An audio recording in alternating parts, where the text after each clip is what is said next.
Estos 5 versículos son simplemente el comienzo de todo un capítulo con un tema específico y concreto. Como recordáis ya de hace tiempo, decíamos que el capítulo 12 al 14, incluyendo también parte del capítulo 11, está hablando de lo que es el contexto de iglesia. Y en particular, no solamente lo que es la iglesia en general, sino lo que sería las reuniones o las actividades, los cultos, tal como ahora también nosotros podamos tener. Y en un principio nosotros hemos dedicado bastante tiempo, en el capítulo 12, a ver los dones del Espíritu, tal como se deben de entender en el tiempo de hoy. Después, Pablo pasaba a hablarnos que por encima o por necesidad para esos dones del Espíritu era necesario el amor. Y ahora, cuando nos acercamos a este capítulo 14, nos va a tratar de manera extensa lo que es la profecía, y la profecía en relación, en contraste con el don de lenguas. Así que hay un desarrollo de pensamiento. Aun cuando hemos dedicado mucho tiempo a estos pasajes, en lo que eran los dones y cómo los dones deberían de estar en medio de nosotros, cómo deberíamos de aplicarlo, cuáles son las necesidades de la iglesia, etc., aún así, tendríamos que ir buscando si hemos entendido y hemos aplicado de manera correcta cada uno de nosotros y también como iglesia estos dones del Espíritu. Si has investigado, si has analizado cuáles son los tuyos y cómo lo estás ejerciendo. Porque no podemos ir avanzando o buscando cosas mejores, como se nos dice, si lo básico que se espera, es decir, que en la iglesia todo creyente que ha recibido el Espíritu debe de tener esos dones, no los está ejerciendo. Hemos hablado ya un poquito con los dones con respecto a la profecía y también lo hicimos en su momento con respecto al don de lenguas, es decir, que podéis volver hacia atrás y recordar o escuchar otra vez todo aquello que decíamos en su momento. Parece que hay un interés en la iglesia de Corinto acerca de estas cuestiones por el espacio, la extensión que Pablo dedica, y quizá podríamos imaginar un conflicto con respecto a la tensión que se pudiera crear entre el don de lenguas y también el de profecía, y la necesidad que Pablo tiene que traer en estas situaciones del amor. Y lo mismo que hemos dicho de los dones, os lo tengo que decir con respecto a este que ya no es un don por sí, sino como una parte del fruto del Espíritu, del amor. Y hemos machacado acerca del amor. Y tenemos que preguntarnos si ha habido algún cambio en la iglesia. Es decir, si hemos dicho cuán importante es el amor para cada uno de los dones, ¿no? Capítulo 13, los primeros versículos, y cómo es esencial y que lo demás podría pasar y no estar, pero el amor es esencial en la congregación. Y nadie me ha dicho hasta el momento de que eso no fuera así, o que no es correcto, o que no es necesario, y hemos visto igual de importante que eran los dones, ejercerlos dentro de lo que es la congregación, lo esencial del amor. Tenemos que ver si hay un crecimiento, una extensión o una búsqueda del amor. Y es entonces, cuando analicemos estas cosas en tu vida y en la vida de iglesia, que pudiéramos pasar con más seguridad a este otro don que también nos va a decir que es importante. Lo que sí vais a ver en nuestro texto, ya lo hemos leído en parte en el capítulo 3, en el versículo 3, nos dice pero el que profetiza habla a los hombres para edificación, exhortación y consolación. El versículo 4 dice, el que habla en lengua extraña a sí mismo se edifica, pero el que profetiza edifica a la iglesia. Cuando hagáis una lectura completa de todo el capítulo, podréis ver en el versículo 12, llegaremos también en su momento, así también vosotros, pues que anheláis dones espirituales, procurad abundar en ellos para edificación de la iglesia. Y si pasáis al versículo 7, porque tú a la verdad bien das gracias, pero el otro no es edificado, como una advertencia que nos pueda hacer.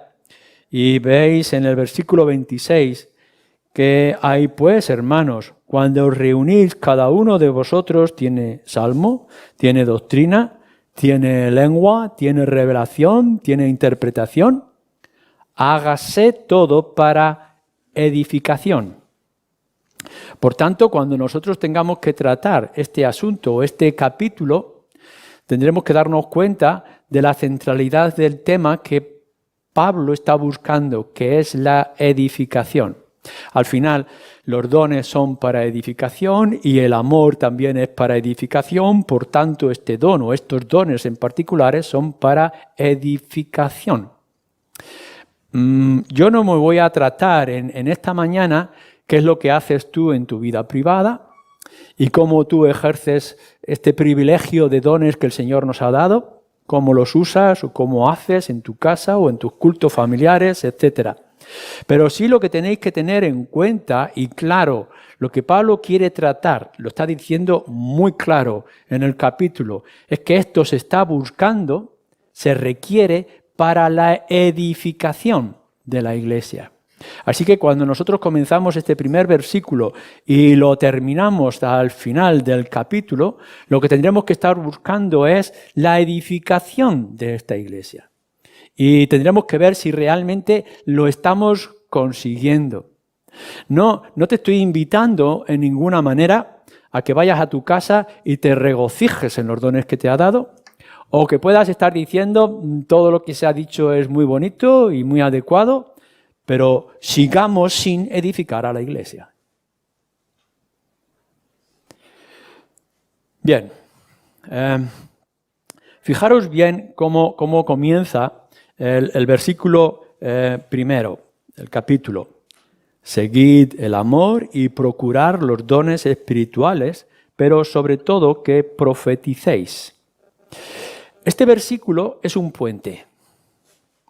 Como podéis daros cuenta, está vinculando lo que ya dijimos en el capítulo 12 y lo que hemos dicho en el capítulo 13 y ahora lo que vamos a decir en este capítulo 14.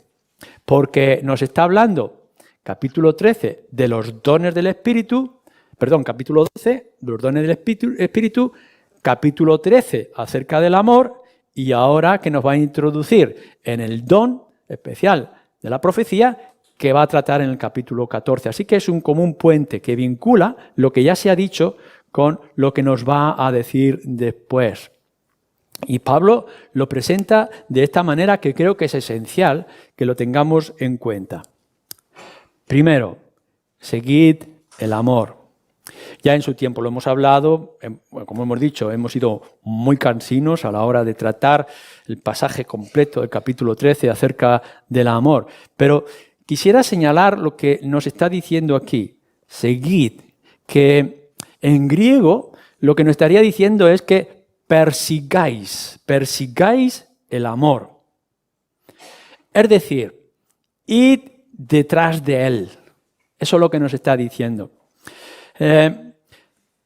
No está tratando de ver si sientas el amor, que se puede sentir, que sientas los burbujeos del amor en tu mente, en tu corazón, etc. No está diciendo que a ver si lo sientes. Y entonces si lo sientes, que tú actúes. Es como, bueno, no estoy enamorado, pero ahora que me enamoro voy a mostrar mi amor. No está diciendo a ver si te cae. A ver si te llega el amor cristiano, el amor ágape, del que está hablando en otros lugares, sino que lo persigas, que vayas detrás de él. no está hablando de que a ver si Dios te da el privilegio de amar, porque hemos dicho que el amor no es un don por sí, sino que es fruto de lo que dices, del que dices ser cristiano. Por tanto, no es algo que pueda llegar o que podría darte el Espíritu, es algo que tú debes de buscar. Y el amor, lo hemos señalado, es una decisión. Es decir, tienes que decidir amar.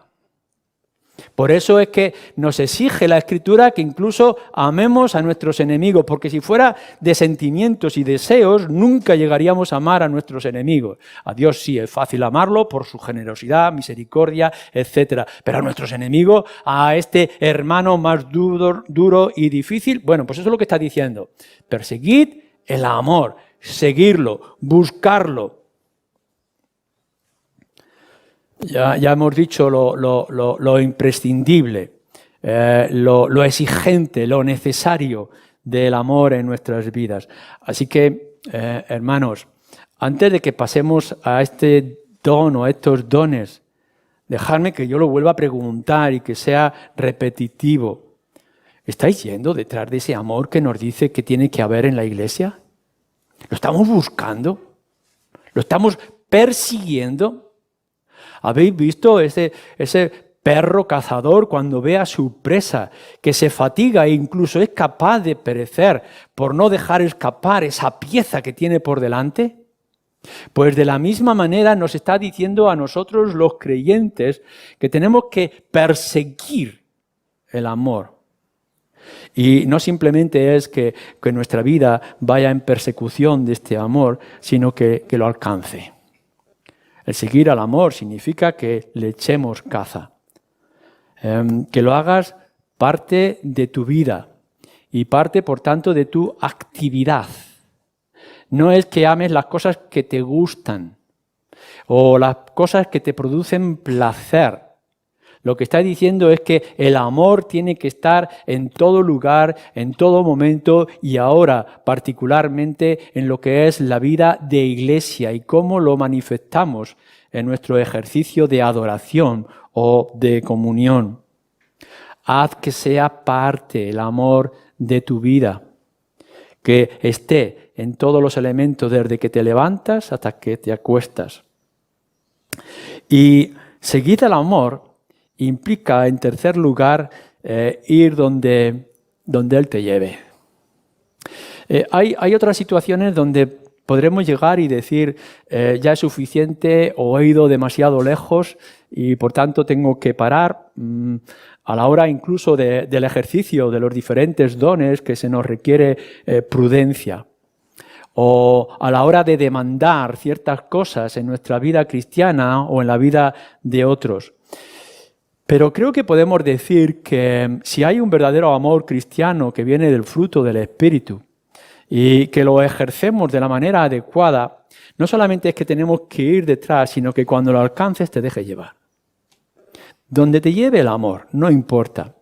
Y a veces eso te puede llegar hasta consumirte o gastarte. Pero ¿no es este el ejemplo que tenemos de nuestro Señor Jesucristo que murió en la cruz por amor? Y que murió incluso por sus enemigos cuando aún éramos pecadores. ¿Cómo deberíamos entonces nosotros de actuar? Sino como el ejemplo que nuestro Señor Jesucristo nos da. Así que podemos llegar y decir, he amado demasiado. ¿Podemos decir eso? ¿Hay alguno de vosotros que pueda decir que ha amado demasiado? A lo mejor podemos ser imprudentes en nuestra manera de amar. Pero cuando amamos bíblicamente nunca amaremos de más.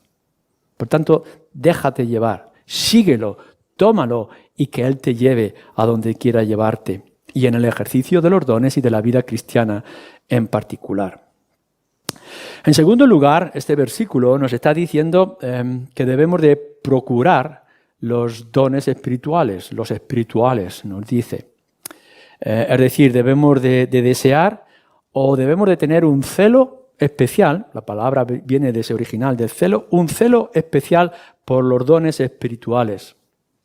Y ya lo hemos hablado, ya lo hemos dicho anteriormente en otros mensajes. Si no tienes algunos de esos dones que tú quisieras tener, vale, pues está bien que ores al Señor y que los procures. Procurar no es que vayas de tienda en tienda comprando, ni que vayas buscando favores de la gente para que te reconozca lo que a lo mejor no tienes. No está hablando de que buscar sea un negocio de creyentes para poder conseguir los dones del Espíritu. Eso lo da el Señor, pero sí puedes orar por ellos. Así que si tú tienes un deseo especial por la proclamación del Evangelio o por la necesidad de los pobres o por las situaciones difíciles concretas de la Iglesia, la enseñanza, de alguna forma, búscalos, ora al Señor, procura los dones. No lo hagas según tus gustos.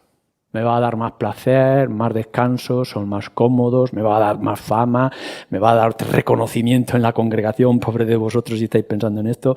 No está diciendo que busques a tu gusto, porque ya hemos dicho en alguna ocasión que nosotros tenemos que buscar los dones que la Iglesia necesita. Y por tanto, creo que es un principio que si tú ves que hay una necesidad concreta de algún don, está bien que lo busques. Y no para ti, sino para la Iglesia a la cual debemos de edificar, como repite en varias ocasiones Pablo.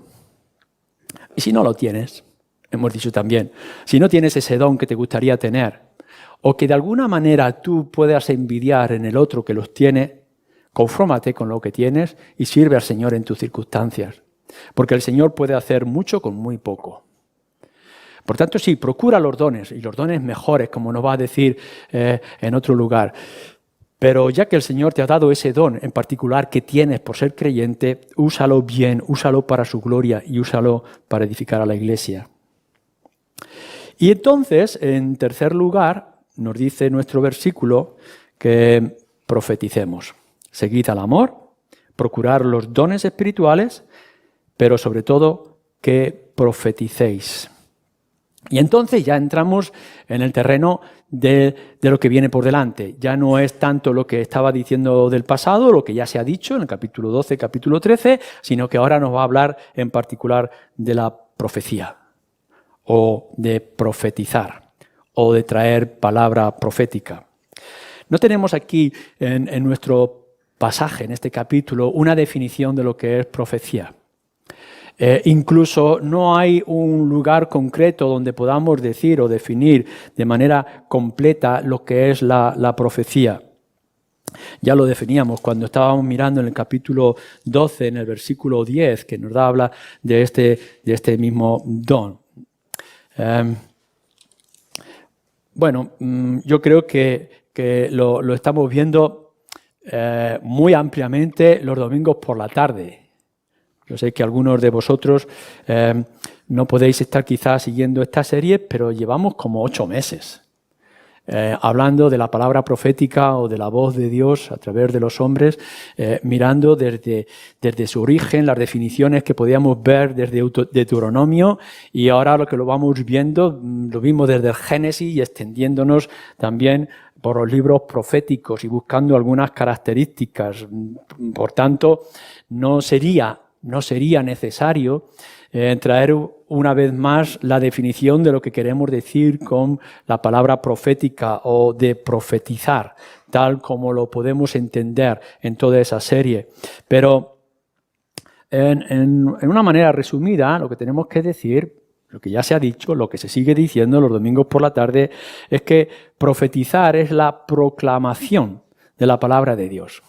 Es traer la palabra de Dios. O en otra manera, ser la voz de Dios. Es decir, Dios ha querido en su misericordia hablar a los hombres y a las mujeres, hacerse manifiesto, traer un mensaje. Y ya es un privilegio para nosotros saber que nuestro Dios no es simplemente una energía o es alguien que está ajeno y que ha hecho algo, que puede hasta hacer algo en su providencia, sino que es un Dios que se revela. Y que ha decidido revelarse, hablar al ser humano a través de hombres. Y por tanto exige que esa voz de Dios sea fiel. Es decir, que no dejemos caer ninguna de sus palabras. Y esto es lo que significa profetizar. Es tener la certeza y la convicción de lo que Dios está diciendo y que entonces nosotros la podamos transmitir a aquellos que quieran escuchar. Y si es un privilegio poder saber lo que Dios quiere y lo que Dios dice, qué mayor privilegio es que tú puedas ser el transmisor de ese mensaje. En la antigüedad, claro está, no estaba la Escritura. Y por tanto, como sabemos, no es suficiente que nos hable la naturaleza acerca de la grandeza y de la belleza de Dios. No es suficiente la ley interna que tenemos en nuestros corazones que nos dice ciertas cosas acerca de nuestra propia naturaleza y de la naturaleza del pecado, etcétera, sino que era necesario algo más que tendría que ser revelado. Y como no había escritura, Dios tenía que hablar directamente a hombres y mujeres. Y por tanto podemos ver profetas, profetisas que recibían palabra de Dios y que tenían que traerla al ser humano y en particular a su pueblo, ya sea para premiar, ya sea para avisar o exhortar, o ya fuera para animar y consolar. Por supuesto, todo era al inicio, la palabra revelada de Dios ha ido creciendo y extendiéndose a lo largo de la historia del pueblo de Israel y ahora de nosotros también. Y por tanto, tendría que hablarse de cosas que habrían de ocurrir y lo que estaba señalando. Y podemos ver mezcla de lo que era la situación real del pueblo de Israel, cómo afrontar los enemigos, cómo buscar la santidad o espiritualidad en sus vidas, pero a la misma vez mezclado con las promesas de esperanza, de salvación y de redención que tendría que venir a través del siervo, del Mesías o del Cristo, como nosotros tenemos.